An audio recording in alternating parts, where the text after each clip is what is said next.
గంగాదేవి వెళ్ళిపోయిన తర్వాత శాంతన మహారాజు హృదయం ఖాళీగా మారింది. తన ప్రియ భార్యను, తన శిశువును కోల్పోయిన బాధలో ఆయన రోజులు గడిపేవాడు.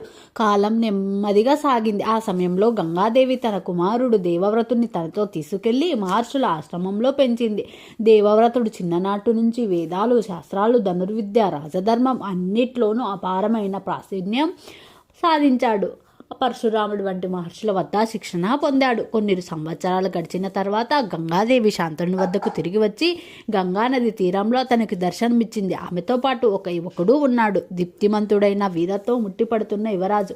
గంగాదేవి శాంతనుతో ఇలా చెప్తుంది, రాజా, ఈ యువకుడే మీ కుమారుడు దేవవ్రతుడు. ఇతను అన్ని విద్యల్లోనూ నిపుణుడు, ధర్మాన్ని తన ప్రాణంగా భావించేవాడు. ఇప్పుడు మీ వద్దకు రావడానికి సిద్ధంగా ఉన్నాడు. ఆ మాటలు విన్న శాంతనుని కళ్ళల్లో ఆనందం నిండిపోతుంది. తను కోల్పోయిన కుమారుడిని చూసిన ఆనందంలో ఆయన దేవవ్రతుని ఆలింగనం చేసుకుంటాడు. గంగాదేవి దేవవ్రతుని శాంతనునికి అప్పగించి అతన్ని ఆశీర్వదించి మళ్ళీ వెళ్ళిపోతుంది.